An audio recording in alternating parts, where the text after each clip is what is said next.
Okay, is everybody ready? Hello. Hi. Thank you all so much for coming to another Heritage Happy Hour. We're calling it a social hour tonight, thanks to Advent Health. We're not calling it a happy hour. So everybody has a fan on your table. Please take. And again, lots of food and drink. I want to also thank Commissioner Wilson for being here with us this evening. Thank you so much, Commissioner. We appreciate your support more than you know. These events that we have, these community gatherings, are made possible by the support of you all, so thank you so much for doing this. We're going to continue them in 2026. We're adding Lunch and Learns onto that. As you all know, we have our two unbelievable events coming up with Oranges and Ornaments, a Festival of Trees, and our Opera Orlando, All Is Calm in December. So there's information about that on your table. Please sign up, join us. I don't think you'll be disappointed at all. I'm going to turn this over to Jim, but before I do, I want to thank personally Brad Miller and Kyle Masson for being here.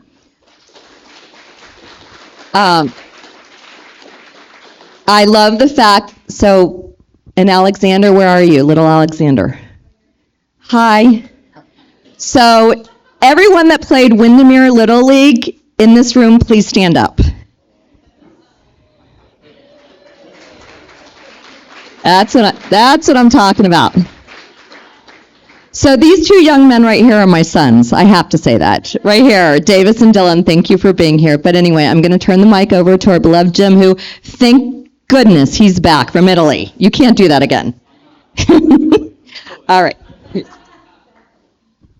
I won't take a lot of your time up. I just wanted to say thank you. I love the familiar faces and the new faces. And we have a very special artifact here tonight that I wanted to share. It's kind of close to my heart because I'm close to the woman who brought it up to us. This is a baseball glove used by her dad, Jack Ross. Lakeview High School class of 45, did we decide?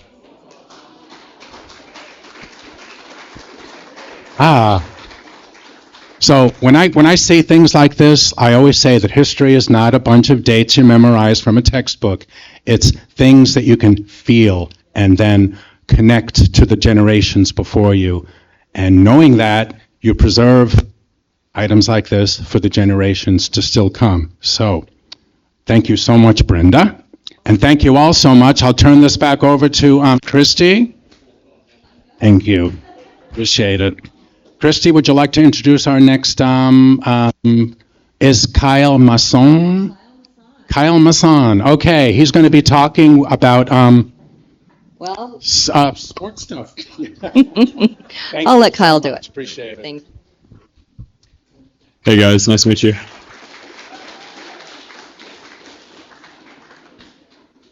Thank you, Christy, for the invite. My name's Kyle. I've pretty much been born and raised here in Winter Garden and West Orange my whole life. I went to Windermere Prep School. I was in Thornbrook for elementary.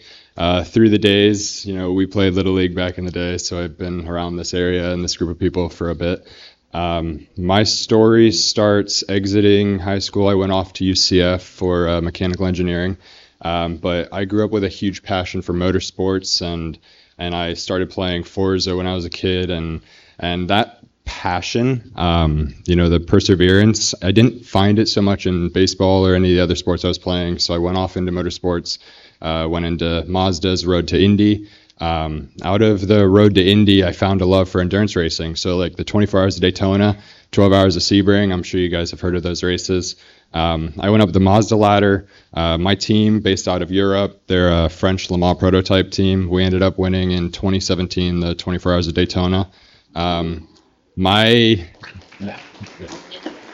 you. My motorsports background wasn't necessarily about the drive for success, but mechanical engineering, data, working with my team. I learned a lot of really cool aspects that were applicable to other projects in my life. So when COVID started, I took a lot of that experience, the marketing, the sponsorship, applied it into business. My family has a spine practice here in Ocoee. So my father's a neurosurgeon based out of Orlando, Florida, and he's been with Advent his whole life. So I don't know if any of you know the last name Masson. Yeah. Yeah. But we started after my racing career a medical tech company. Motorsports, it's all about data management, team performance, organization of a pit stop. Me, the driver, I apply my feedback to the team to engineer the car. I'm trying to do my job as good as possible, but how you set up a car, how your team gets through the pits, that's what actually determines who wins a race. And so in healthcare, we were able to apply a lot of our motorsports aspects into our next venture, which we took augmented reality headsets, glasses where you can see digital displays in real life, and we started building a tech company around our little surgery center over in Ocoee. So we've applied a lot of racing philosophy into what we've been doing for the last 3 years, and we started this during COVID, which was a great transition because as motorsports was dying down, no one was really able to travel, nothing was going on. We took this passion project. I started traveling to London, so I'm working in the NHS now, running trials with our project. We built a logistics platform for nurses, scrub techs, and assistants to see what doctors want while they're going through the procedure. So you could never do surgery a day in your life, walk in wearing a pair of XR glasses, and see step-by-step guides and instructions. And the whole, inspiration for this was really a Formula One pit stop. How do you make ORs turn over quicker? So we ended up winning Time Magazine's Best Invention last year, and that all, kind of started here out of Windermere Little League into motorsports. So, but we'll see where it goes because we've got a long journey ahead. So, and I'll hand this off to Brad. Well, wait, does anybody have questions for Kyle? Okay, George Spigner. When do you go public? That's a good question. Probably one more from my father, but hopefully within the next 5 years. So I know you said when you were racing it was more like the endurance, those 24 hours circuits. But what is your sustained speed, like average speed as you're doing that? So for like a Daytona 500, those guys are above 200 the whole time. For the stuff that I was doing, it was more road course races. My sustained speed was about like 140 on the high speed tracks. And you're getting to 200 at the end of the straight, but you're slamming on the brakes, 3Gs, downshifting, cornering minimum speeds like 140. Like Road Atlanta, there's a corner where you dive in, you go up a hill, but you turn into the corner at 180, you downshift, stab the brake, and your minimum speed's about 150. So, you're really like trusting these cars. And there's different styles. There's aerodynamics, there's non-downforce cars. So if you're in a car that has a lot of downforce, the faster you go into the corner, the more you're going to be able to control it. So you have to really build trust in what you're driving, and there's a lot of different styles. So yeah, it was pretty cool. Not necessarily about power. You can have a lightweight, low-power car that rolls a lot of speed and be quicker than a high-horsepower car that just doesn't handle well. And so that's where all the engineering and efficiency comes in. And that's where I fell in love with that and how that also translated into the next. So you're no longer in the car? Not right now. No. You want to get back in? Maybe once we go public. So second question, that when you were at your heaviest time going, how many races were you running in your? 24-ish. Yeah. Every like 2-3 weeks. So. So you made the connection for us about being in sports so important, and also that you were interested in a video game, which I think a lot of people dismiss as like kind of gobbling up kids' time or energy. And I would love to hear your thoughts about like encouraging video games that may have some other link into something like your experience. So for me, video games was a huge inspiration. It kind of gave me like a sense of direction when I was a kid. But instead of telling my story, I'm going to tell my brother's story. He ended up going into video games professionally. His story is much better for this. So he was not necessarily succeeding in school because he put a lot of his time and energy into gaming, and my family was about to grab the computer and toss it into the lake.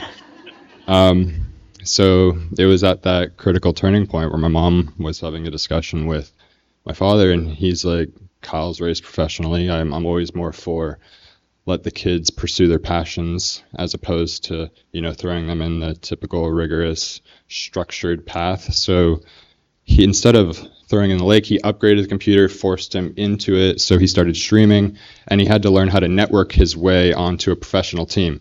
So my brother ended up turning his failing middle school, high school journey into a six-figure job where he ended up was playing a South Korean competitive esports team. So, you can do anything you want as long as you learn to network it, meet the right people. It's really how much you love it and want to commit to it. As long as, you're putting the energy towards the right aspects. So, anything else? What do you see like in the next 5 years as far as racing come along? What will it be upgrades like you see in this medical thing? What do you see for that change? So we're working with Apple right now. I think that's going to start getting to a position where that kind of gets out of my hands. After this, I want to get into the education space because for me, it'd be really cool to build a tech company in education following a medical company, more just like a personal inspiration. So after medical education, and then I hope to get back in racing. But one of my goals for my life is to end up going back to it and not being the pro driver, but managing my own team and having my own organization structure behind it so that I can kind of control it and put the right resources where the engineering is needed, because racing is a lot about sponsorships, raising money, and the engineers. Being a pro driver, I got to learn that it's more about who's behind you than it is you. You watch Formula One, and Mercedes dominated for 8 years straight, I think. So, but hopefully that'll be where I go next. So, thank you. Right here? Yes. How is AI coming into what you're doing now? Both, I know medically, I can see how that goes, but like in racing and stuff like that, you mentioned the glasses and the step-by-steps and stuff like that. Mm-hmm. How is AI coming into your Motorsports? Yeah, so AI is actually being used for engineering of suspensions, aerodynamics. They're constantly analyzing all the data inputs that the sensors have in the car. So you have sensors on each corner. You have sensors actually on the bottom of the car measuring ride heights. So while you're going through the track, you get to see what ideal tire pressures are as ambient air temperatures changing. So they're constantly throughout the race adjusting parameters. And while it might not make that big of a difference during this weekend, you can apply it to the next weekend or try new parts and constantly analyze the information live. data collection? Mm-hmm. Yeah, and that's more important. Yeah, so it's pretty cool. Yes, sir. What's your thoughts on rain race? Drag racing. What's your thoughts on rain. Oh, great. Hold your mic. I love rain racing because, it's by far the most driver oriented. If you can excel in the rain, you're going to pretty much have a good career in motorsports because it's the great equalizer. You can have a bad car and still do really well. It's real talent oriented. So. We used to ice race where I lived in New York. Ice Get race. out on the ice race. I love it. Are there any more questions for Kyle? Oh my gosh, thank you.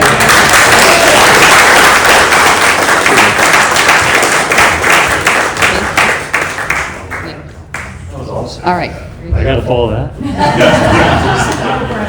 Bill Nye, the science guy over here. That was really cool. Like we were talking before, just kind of catching up, and I noticed how tall he was too. And I'm like, dude, how did you even fit in the car? Like, I'm sore from driving my SUV over here from Tampa. So that was awesome, man. That was a great job. To build off kind of what he said, I'm born and raised here in West Orange County. My parents are here tonight.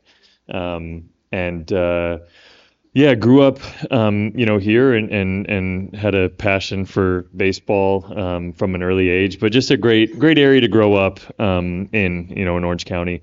Played Windermere Little League, went to Windermere Elementary, First Academy, like my buddy over here, and then ended up in high school at Olympia. Olympia. There you go. Still going strong.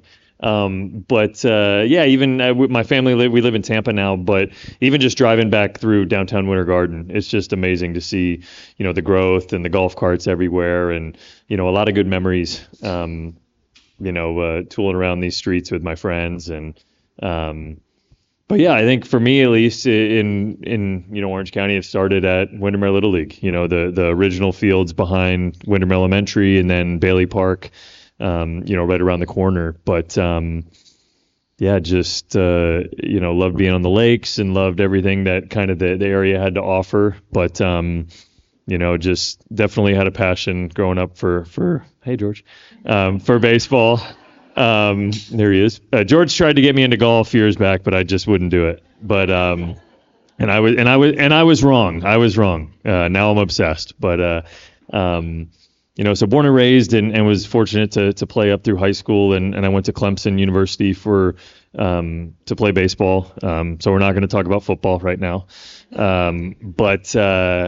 Yeah, just I think so many great memories from my hometown, and even when I went up to school, I played with guys from all over, and you'd hear different stories about where they grew up from, all up and down the East Coast. And I always just remember feeling lucky, that I grew up here, and my dad's from Iowa, my mom's from Michigan, and I always told him thanks for moving to Florida. So thank you guys. Grew up outside, and got to play everything and be on the lakes, and just an amazing childhood growing up here. Then after Clemson, was able to sign professionally and play baseball, and all I ever wanted to do. And until recently was able to play for longer than I ever expected, and just recently retired, and now I'm just a dad at home with a little 2-year-old, and it's been amazing. But yeah, had an amazing ride, and played all over. Played for Tampa for a little bit, Seattle, Philly, St. Louis. Yep, Phillies. I hope they win it all. That's my favorite team. I love Philly, and what an amazing city, and they're crazy, and I'm a little crazy too. Yeah, I've got to play all over and explore, and really everything I got to do and see in my childhood and in my 20s and into my 30s was because of baseball. So just very grateful, and always love coming back home, and we'll be back home in Windermere. We're celebrating my grandma's 92nd birthday, so that'll be fun this weekend. But sure, we'll go to Twisty Treat and yeah, hit the spots. But yeah, just great memories, and was fortunate to, do what I love, like hearing Kyle talk about. I mean, you can hear the passion in his voice for driving, and then what came with that. And, I was the same way with baseball. So I still watch way too much, and, my wife has to hear me talk about it. She doesn't care, but yeah, I love it. And we got some playoffs going on right now, and it'll be fun. But, yeah, it was a great ride, and got to do things that I never thought I'd be able to do. So it was even better than I dreamed of. So started right here, Windermere Little League. Yep, that's all I got. Yeah, any fun questions? So what do you want to grow up to be? Sure not. Yeah, no. Yeah, no, I do remember though, like, you have teachers and like, oh, what do you want to be? And I remember telling them, oh, I'll be a baseball player. And they're like, okay, but like, what do you really want to be? And I just remember thinking that was like kind of stupid. I don't know. Like, that's what I want to be, So, yeah, I never really thought about it until the last day. And then, I retired in the spring of 24. Yeah, I've had some time to think about what I want to do next. But yeah, had a good run. You want to get back in the game? I do. This last year, I was fortunate. I got to do some TV for the Texas Rangers, my last team I played for. So I did 12 games. And replace the Tom, was Tom off the screen then? So it was just pre and post game. So very easy, just like dip my toes in, but great experience. So I'm hoping to do some more games in the future next year, if I didn't say anything that got me kicked off or anything. But it was fun. It was definitely a learning experience. It was great seeing my old teammates. And then, yeah, I would love to maybe join a front office at some point, but that's obviously a bigger commitment and, a bigger dive in. But I do love talking about baseball nonstop. So, So what do you think about the big hype of trying to bring, okay, I'm a virgin here, I don't know. Okay. I'm trying to start something. Yeah. Where are you going with this? I mean, yeah, the Dreamers. Of course, that would be incredible. I know Tampa just finalized the sale, because I know the group was looking to almost kind of like, hey, if Tampa was able to kind of mess up that situation down there, then maybe this could be a great opportunity to bring it to Orlando. But I hope they still stay in the mix, because there will be an expansion. 2 teams will be added in the next 5-6 years. But I obviously I would like to. But like Nashville has a big group really formed that's been formed for 5 years. Salt Lake City randomly has a big contingent, where they have the corporate sponsorships and the money.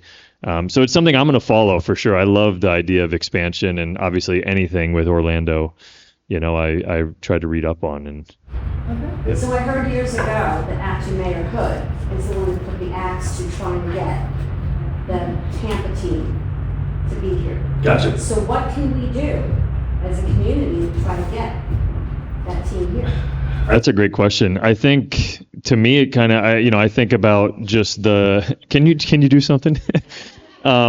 No, I think it's just supporting the local teams that are already here. I think obviously I'm sure they're looking at things that are way above my intellect, but like the growth of the city and the different companies that are stationed here, the money to sustain the franchise. But I think from a fan's perspective, it's like sell out the Magic games, Orlando City, all the different teams that we already have, I think that's a great way to build hype, because that would be pretty sweet. What song would pump you up forever again?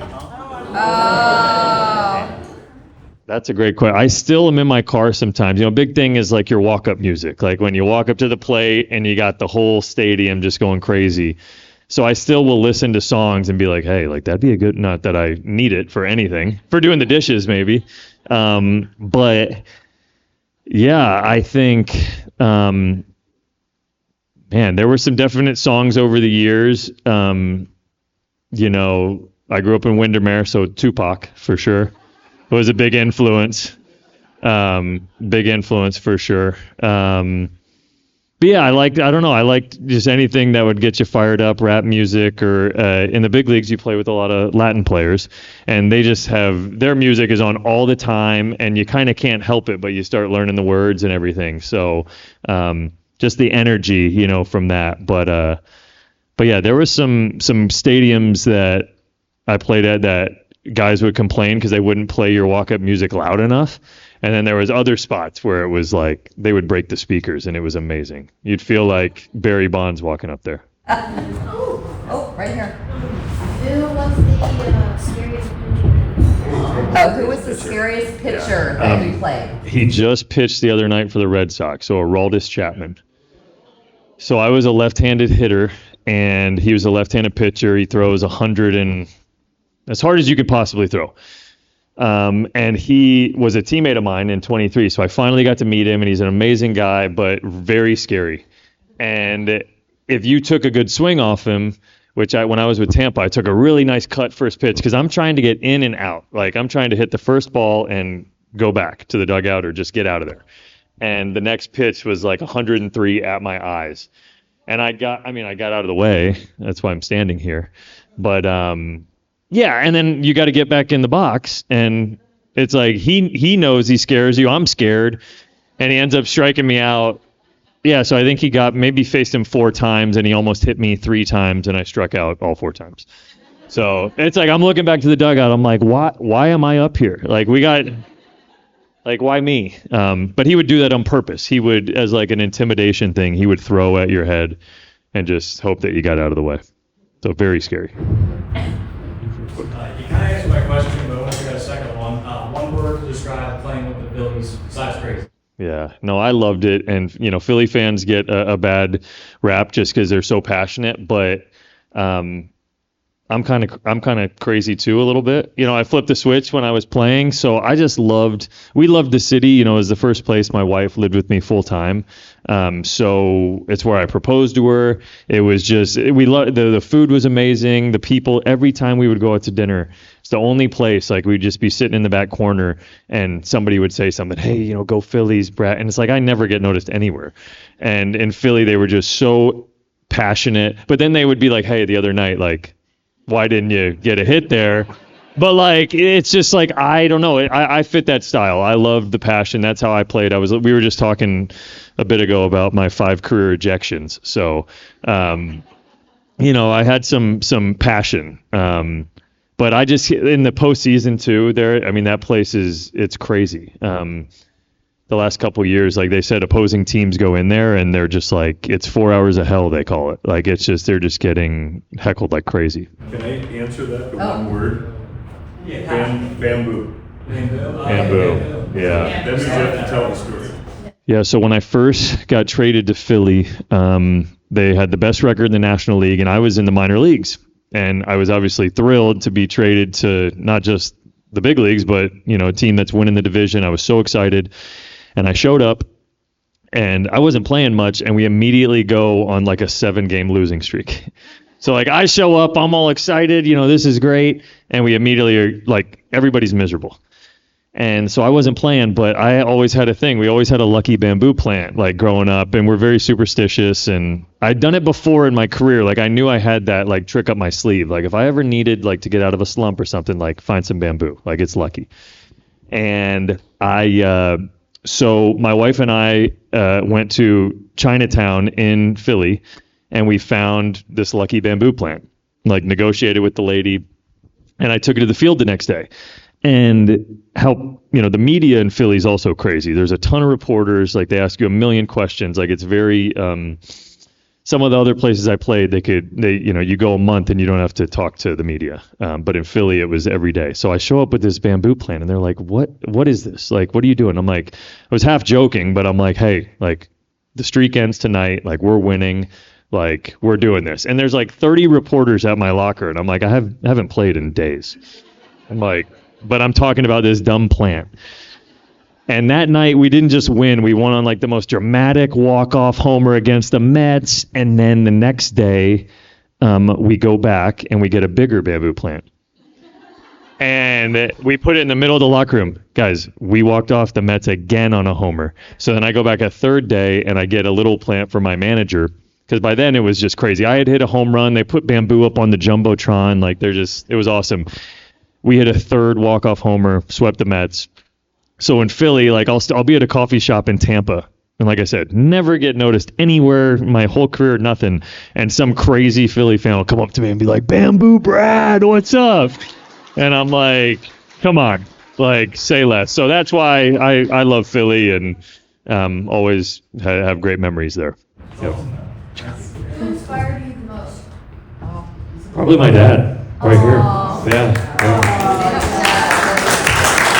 But yeah, he, you know, all of our family trips growing up were, you know, I think he would always try to sneak in some sort of baseball stadium on the trip. I don't know how that worked out, but yeah, I went to stadiums when I was younger and you know, always playing. But there was definitely some rule. Like when I was growing up, and I think back on it, there was like some guidelines. Like I remember him telling me, like, I'll do anything. I'll drive you all around.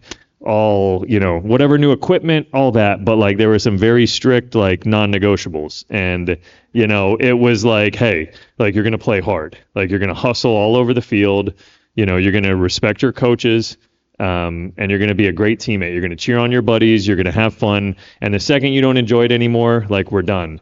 And, you know, so that was just kind of the ground rules. And, you know, to the last day I played, I never broke any of those rules. So, yeah. Go ahead, Scott.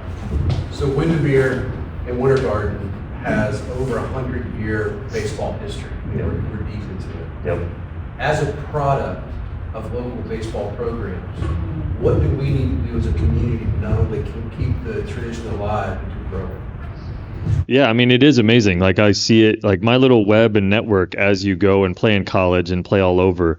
I seem to find people from Windermere or West, this area all over, and played with kids in Little League that I played with when I was 34 in the big leagues. Kids that when I was at Olympia, they were at West Orange, and then we played against each other in college, and you just see it all the way up through the ranks, which is really cool. But yeah, I just think it's like, I just remember having such amazing coaches. Like the parents were awesome. Like there was never any parents that made me not want to play, or, he was always my coach. I guess that happened later when I told my mom, I'm like, hey, we got to figure something out. But seriously, all the guys, all the different parents that were around were just so supportive, and my memories were really fun. So I think that's kind of the backbone of it is, because anything, like you hear any of the hard work, it takes to climb up the racing ladder or baseball or whatever, you got to love it to be able to put in that amount of work, because it's a lot of work. But if you don't love it, like, then you're just not going to do it. So I think that's where the love for it grew, is just having those good adults around, that made it fun to go to the field. Yeah. Expanding on Scott's question, take the major leagues out. Name one or two of your favorite small town USA baseball areas, like where you played, either on the road or if you were the home team in that area. Favorite, I got some obscure ones. First place I ever went, so I'm so excited. I just get drafted out of Clemson, and our facilities up there are incredible. Like it is baseball heaven.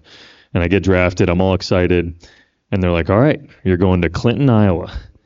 And Clinton is known for the Purina dog food factory. So the whole town smells like dog food. And we're the Lumber Kings, Clinton Lumber Kings. And I remember, so this is my first, and I was, obviously, it's funny now, I was so happy to be there. And I show up, and it's like August, it's the dog days of the season, and we have like 12 guys in a 4-bedroom apartment, no Wi-Fi. We're sleeping on blow-up mattresses. My mattress every night would deflate, and I would be like in a taco. And I was only there for 2 weeks, so like, for me, like I had some feel. I wasn't going to complain. I wasn't, because some of my buddies were there for 6 months and they were ready to quit. But that was a great one. That was my first place I went in pro ball, and it went up from there. But that's kind of part of the minor leagues, is like, you want it to be a little rough because you want to get out of there. But yeah, Clinton, Iowa. Then the next place we went was Victorville, California, called High Desert. They had a max security prison there. And our field, that was it. And we went on it's a commuter league, so every night the stadiums are close enough that you drive to the away game and you come back every night. So it's a lot of driving. But the one road trip we went on to some of the cities up farther north, the one road trip, so we're gone 1 week, our entire apartment got stolen, broken into, and everything got stolen. So on that road trip, I got called up to AA, the next level. So I called my buddies. My buddies went back home, and they're like packing up our stuff, because I was the guy with a car, and so I was getting my car shipped across the country to Tennessee, and I'm like, yeah, just load up the car with my stuff. And they're like, yeah, you don't have anything. And I was like, all right, who cares? Like, I'm out of there. But those are my first 2 stops, and it sounds really bad looking back, but we had a blast. We had such a blast. Go ahead. Do you know how many home runs you hit? My goal was to hit so many that I forgot. That was my goal. But I think I hit 124, but I gave up a homer. So I'm 123 net overall. Because I finally pitched my last year as like a joke, like when you're losing by 15 for the 3rd day in a row. So I went out and pitched. And Johnny, the Dodgers, Johnny DeLuca, who's on the Rays now. So I go, you better send me over a nice bottle of something for serving that one up. Because, yeah, it was a rookie. It wasn't his first one, thankfully, but it was his second. So, yeah, that cuts into my total. But I think 124, 123. Alexander, What was your worst injury? worst injury?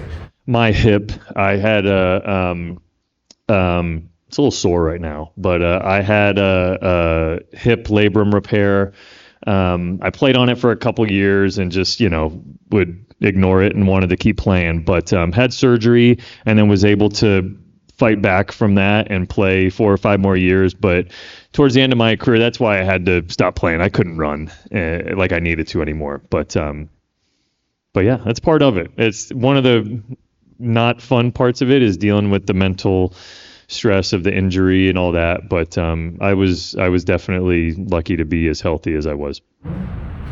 For the young kids in here, when did you know you knew you had a chance?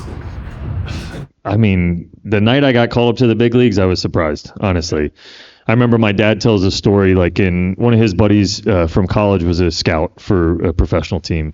And in high school, I hit a homer at a tournament and he was there and he said to him, he was like, hey, like, you didn't tell me like he was good.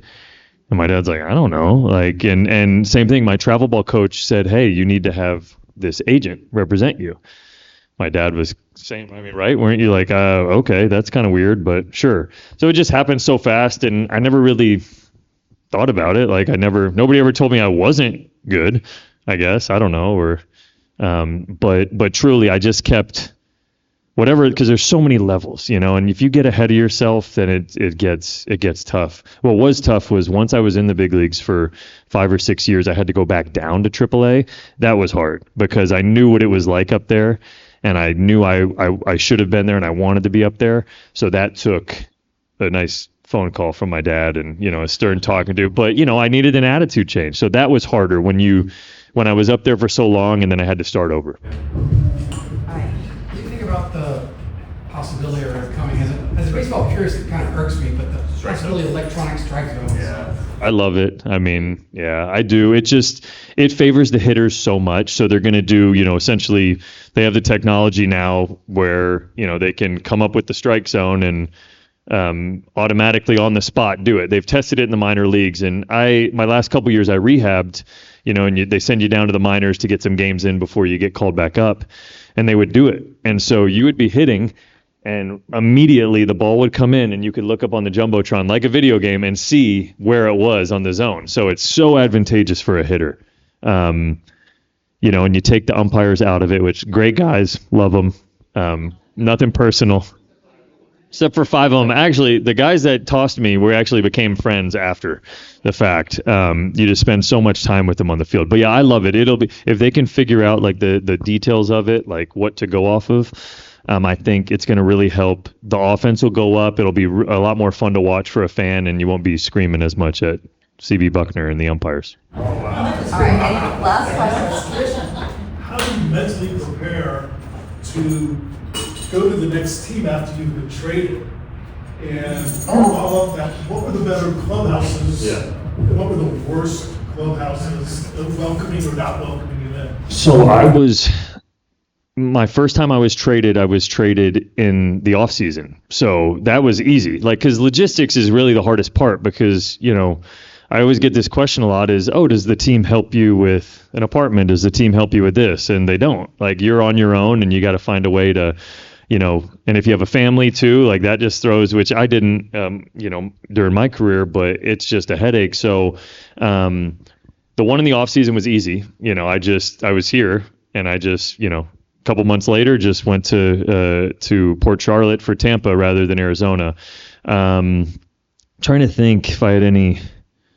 The trade deadline day in general, there's a certain day, it's the last day you can trade people, and it's always the weirdest day in the clubhouse because either everybody's walking on eggshells. They either think somebody's going or somebody's coming, and when somebody comes to your team, well, then that means that's going to be someone that's currently on the team that's their spot. So that happened to me one day in Texas. We traded for a catcher, and everybody's happy and thrilled, and I'm like thinking in my head, I'm like, I've been around for a little bit. I'm like, I think that's my spot. Like, and so I ended up going on the injured list. Thankfully, they didn't cut me. But logistics wise, I felt like it was always guys get it. It was, and maybe I don't know. I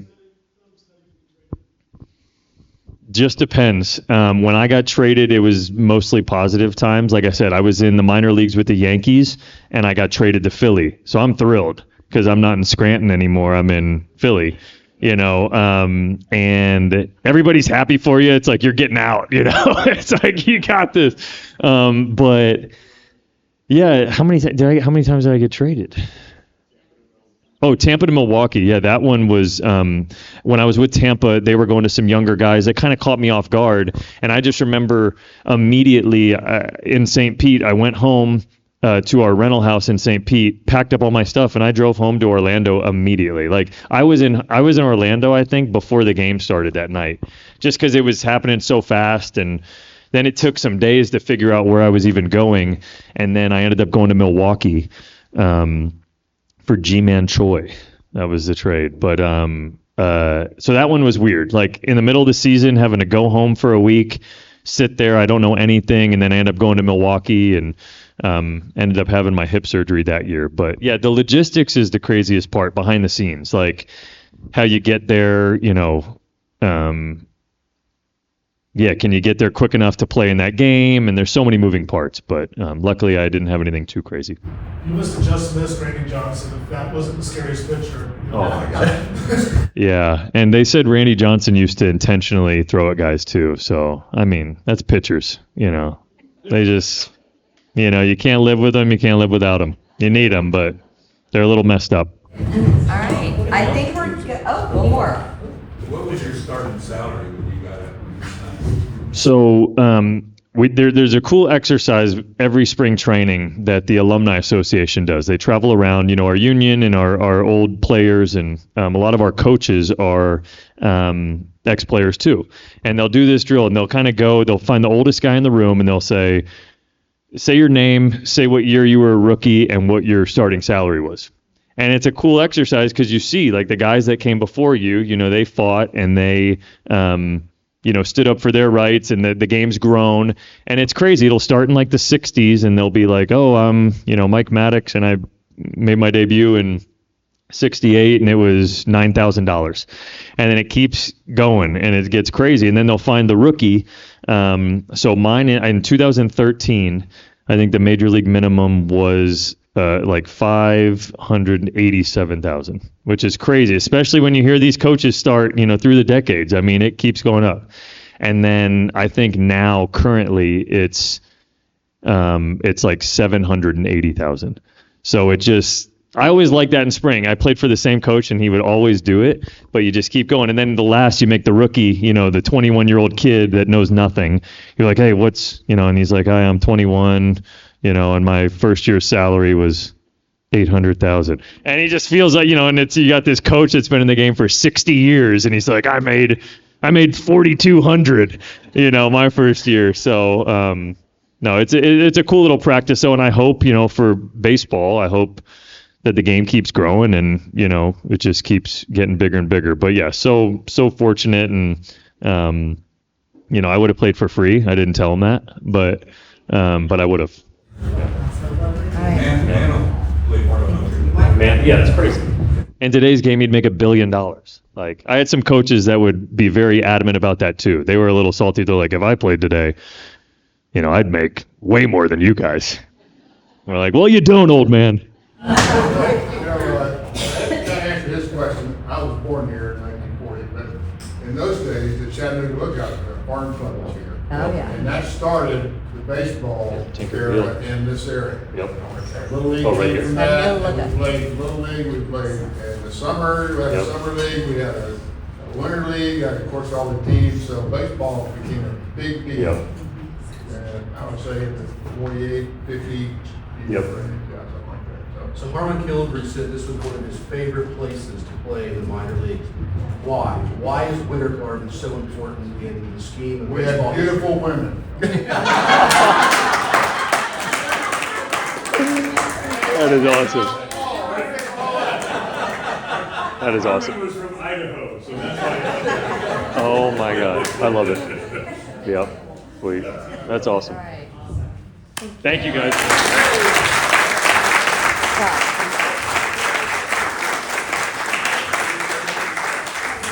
Thank you, Brad. Thank you, Kyle. Okay, the most important part of this evening is this unbelievable exhibit that Will McCoy has put on, and Jim, about the history of these amazing athletes. in West Orange County, and I am so excited for you all to see what they've been working on so hard. Well, do you want a few like comments about basically what you just, like we were talking about the baseball, yes. So Will McCoy, our museum curator, who has worked very hard, you're going to love this exhibit.